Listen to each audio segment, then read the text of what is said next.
প্রথমেই আপনাদেরকে আপনারা অতি অল্প সময়ে আপনারা বার্তা পেয়ে আমাদের এই সাংবাদিক সম্মেলনে উপস্থিত হয়েছেন। প্রদেশ যুব মোর্চার পক্ষ থেকে আপনাদের প্রত্যেককে আন্তরিক শুভেচ্ছা অভিনন্দন জ্ঞাপন করছি। একটা অত্যন্ত গুরুত্বপূর্ণ বিষয় নিয়ে আজকের এই সাংবাদিক সম্মেলন। আপনাদের মাধ্যমেই আমরা জানতে পেরেছি রাজ্যের বিরোধী দলের তথাকথিত যুব সংগঠন আবারও আমাদের সরকারকে কালিমালিপ্ত করার জন্য, রাজ্যের যুব সম্প্রদায়কে আবারও বিভ্রান্ত করার জন্য একটা সাংবাদিক সম্মেলন করেছিল। যে সাংবাদিক সম্মেলনের যে তথ্যগুলা দেওয়া হয়েছে,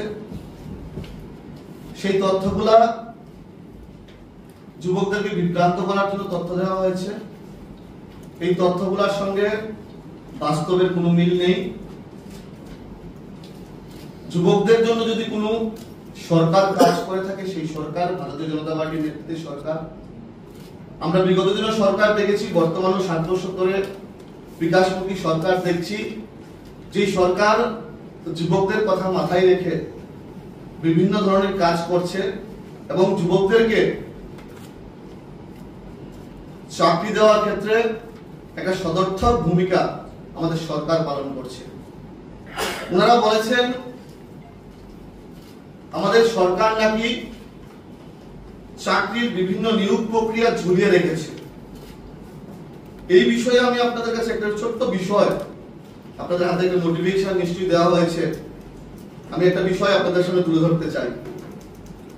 2003-এর বিধানসভা নির্বাচনকে সামনে রেখে যুবকদেরকে মিছিলে হাঁটানোর জন্য 2002-এ একটা নোটিফিকেশন দেওয়া হয়েছিল চাকরি, কিন্তু মিছিলে হাঁটিয়েছে 2003-এর নির্বাচনের পরে কিন্তু চাকরি দেওয়া হয়নি। তদ্রূপ 2008-এর নির্বাচনকে সামনে রেখে 2006-এ চাকরির নোটিফিকেশন দিয়েছে, কিন্তু চাকরি দেওয়া হয়নি। তারপরে আবার 2009-এর নোটিফিকেশন দিয়েছে। আমি আপনাদের সামনে 25/8/2010-এর একটা নোটিফিকেশন, যে নোটিফিকেশনের রেফারেন্স নাম্বার NO.F1/SE/LG/2010 আমি আপনাদের সকলের অবগতির জন্য জানাচ্ছি। টেটের মাধ্যমে নিয়োগ বৃদ্ধি করা হচ্ছে। নতুন টেটের মাধ্যমে আবার নিয়োগ, ইউজিটিতে 66 জন নিয়োগ করা হবে, গ্রাজুয়েট টিচার 162 জন নিয়োগ করা হবে। ইতিমধ্যে এটা নিয়োগ প্রক্রিয়া শুরু হবে। প্রত্যেকটা বিষয় আমাদের রাজ্যের যুব সম্প্রদায়কে জানা দরকার।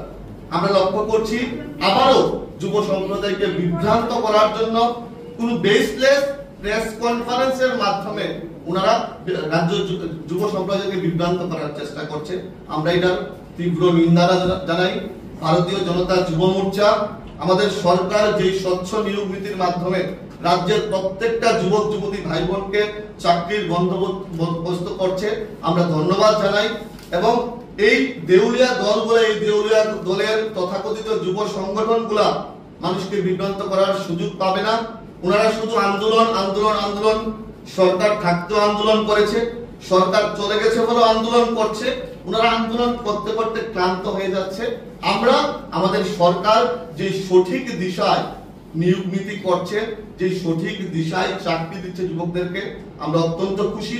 রাজ্যের যুব সম্প্রদায় খুশি, প্রত্যেকটা যুবক যুবতী ভাই বোন খুশি। আমরা রাজ্যের মুখ্যমন্ত্রীকে ধন্যবাদ জানাই।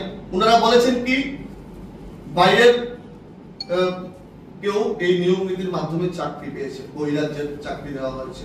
আমাদের সরকার কি করেছে? পিআরটিসি লাগু করেছে। প্রত্যেকটা চাকরির ক্ষেত্রে যেন পিআরটিসি থাকে, সেটাকে কিন্তু আমাদের মুখ্যমন্ত্রী সেটাকে কিন্তু লাগু করেছে। এতে করে কি হয়েছে? রাজ্যের যুবক যুবতীরা আরো বেশি করে কর্মসংস্থান হবে এবং এই কর্মসংস্থানের সুযোগ পাবে একমাত্র রাজ্যের যুবক যুবতীরা। রাজ্যের যুবক যুবতীর কথা মাথায় রেখে আমাদের মুখ্যমন্ত্রী, আমাদের সরকার এই পিআরটিসির সিদ্ধান্ত নিয়েছে। আমরা ধন্যবাদ জানাই। আমরা আজকের এই সাংবাদিক সম্মেলনের মাধ্যমে আমরা গোটা রাজ্যের প্রত্যেকটা যুবক যুবতী ভাই বোনকে আশ্বস্ত করতে চাই, আমাদের সরকার সঠিক নিয়োগ নীতির মাধ্যমে আমাদের যুবক যুবতীদেরকে চাকরি দিচ্ছে এবং নিয়োগ নীতি মেনে একটাও কেস এই রাজ্যে এখন পর্যন্ত হয়নি। আমরা আর 10,323 চাই না, আমরা পশ্চিমবাংলার মতো 26,000 যুবক যুবতীদের চাকরি চলে গেছে, আমরা এরকম পরিস্থিতি আমাদের রাজ্যে চাই না। আমরা চাই সঠিক দিশায় যেন যুবকদেরকে নিয়ে গোটা রাজ্যের সরকার যেভাবে চলছে, আমরা অত্যন্ত আনন্দিত, খুশি। এই বিষয়গুলো আপনাদের সামনে তুলে ধরার জন্য আমরা এই গুরুত্বপূর্ণ সাংবাদিক সম্মেলন আয়োজন করেছি। আপনারা এখানে এসেছেন, আবারও আপনাদের যদি কোনো বিষয় থাকে আপনারা বলতে পারেন। ধন্যবাদ, নমস্কার। রাজ্যে বর্তমানে বেকারত্বের হারটা কত আছে? 1.7।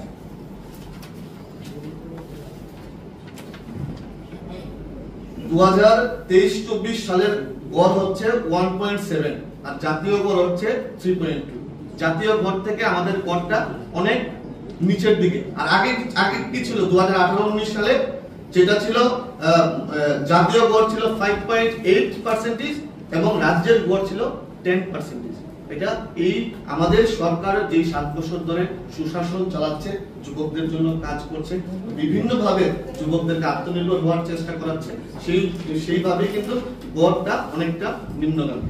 একটা জিনিস একটু স্পষ্ট হওয়ার জন্য, এই বিআরটিসির যে ব্যাপারটা বলছে সেটা তো মানে 18 আগেও ছিল, তারপর 18 পর যখন আপনার বিজেপি আইপিএফটি জোট সরকার আসে তখন এটি একবারের জন্য তুলে দেওয়া হয়েছে এবং পরবর্তী সময় আবার এটা চালু করা হয়েছে। তো এই বিষয়টা তো আমরা নতুন না, যখন এটা আমাদের মুখ্যমন্ত্রীর নজরে এসেছে যে রাজ্যের যুবক যুবতীদের স্বার্থে আবার চাকরির ক্ষেত্রে বিআরটিসি লাগু করা হয়েছে, সেটার জন্য আমরা ধন্যবাদ জানাই। আর এতে করে কি হয়েছে? এতে করে রাজ্যের যুবক যুবতীরাই চাকরির সুযোগটা পাচ্ছে। মাঝে তাহলে একবার যে বলা হয়েছিল এটা তো বিজেপি সরকার বলা হয়েছে। আমাদের সরকার, আমাদের মুখ্যমন্ত্রী যখন এটা নজরে এসেছে যে বিআরটিসি তোলার ফলে এখানে হয়তোবা বহিরাজ্যের যুবক যুবতীরা চাকরি পেতে পারে, যুবক যুবতীদের স্বার্থে এই রাজ্যের যুবক যুবতীদের ভবিষ্যতের কথা মাথায় রেখে রাজ্যের মুখ্যমন্ত্রী সেই বিআরটিসি আবার লাগু করেছে।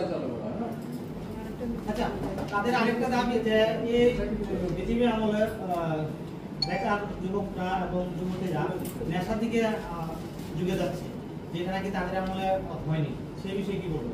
আপনারা সবাই জানেন, আপনারা গণতন্ত্রের চতুর্থ স্তম্ভ, আপনাদের লেন্সে সবকিছু ধরা পড়ে।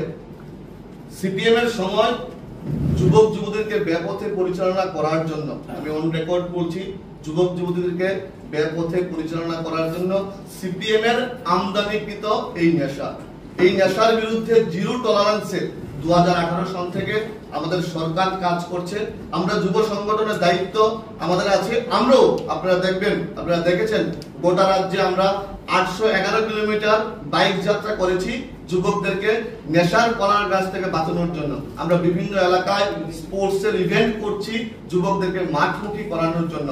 আমরা কালচারাল ইভেন্ট করছি যুবকরা যেন নেশার মাঠ ত্যাগ করে খেলার মাঠে এবং সাংস্কৃতিক চর্চার মাঠে আসে। আমরা বিভিন্ন দায়িত্ব নিয়ে আমরা কাজ করছি এবং আমাদের প্রশাসন, আমাদের সরকার জিরো টলারেন্সে নেশার বিরুদ্ধে কাজ করছে। সিপিএম যেটা তৈরি করে দিয়ে গেছিল এইটা 7 বছরে শেষ করা যায়নি, আগামী দিনে আমরা এটা শেষ করব এবং নেশামুক্ত ত্রিপুরা আমরা গঠন করব।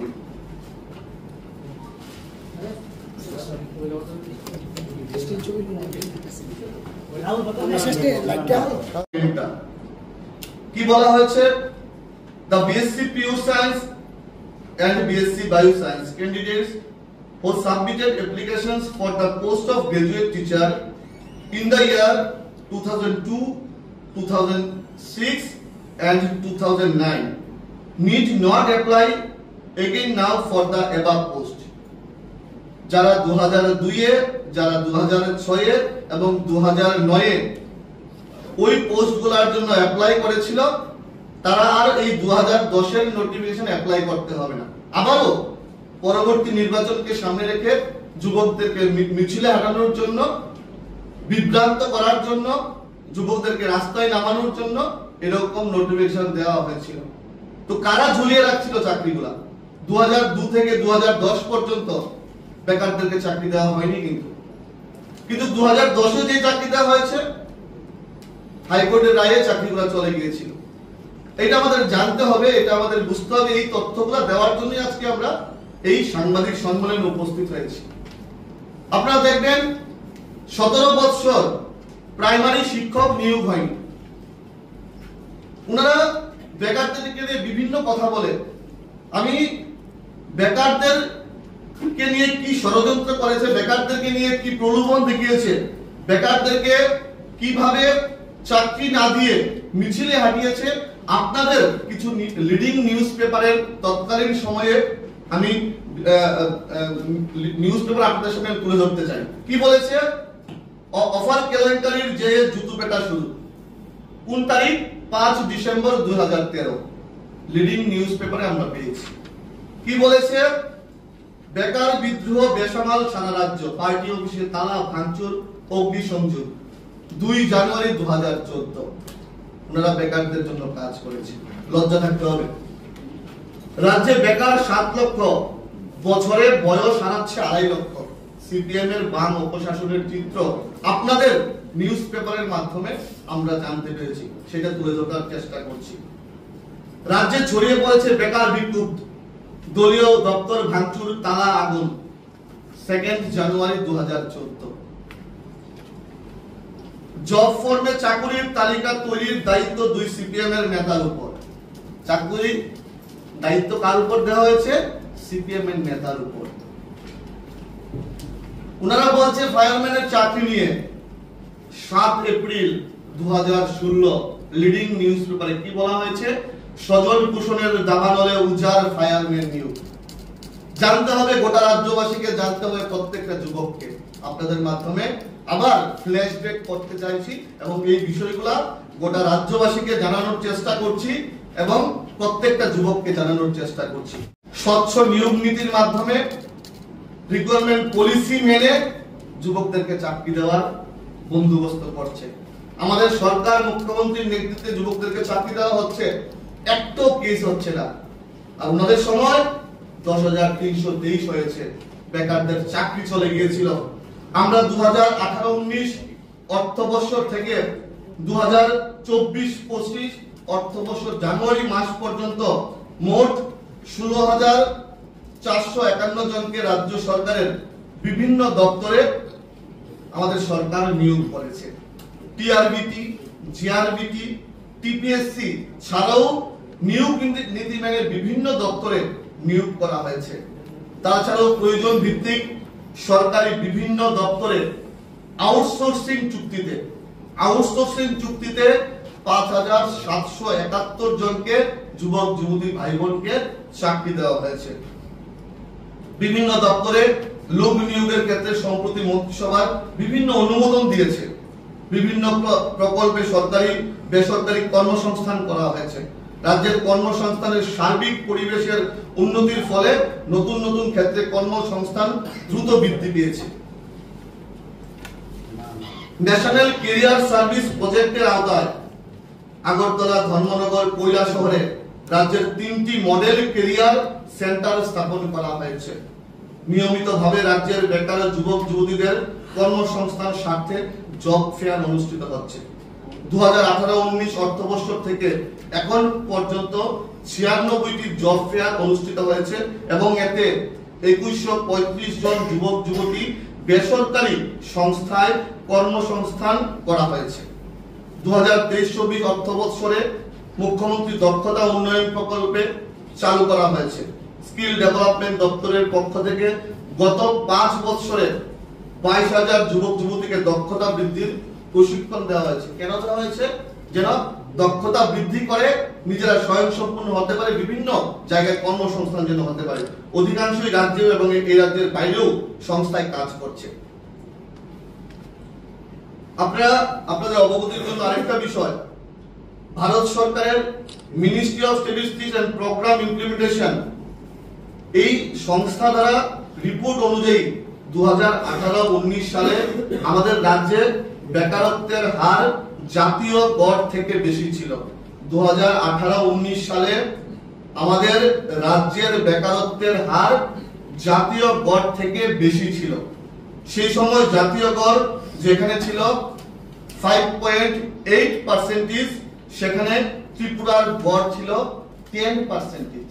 মানে জাতীয় গড় থেকে আমাদের রাজ্যের বেকারদের গড় বেশি ছিল, কিন্তু এর পরবর্তী 4 বছরের রিপোর্ট আমাদের রাজ্যে বেকারত্বের হার জাতীয় গড় থেকে কম ও বেকারত্বের হার ক্রমশই নিম্নমুখী হচ্ছে। 2023-24 সালে রাজ্যের গড় হচ্ছে 1.7% এবং জাতীয় গড় হচ্ছে 3.2%। এই তথ্য প্রমাণ করে যে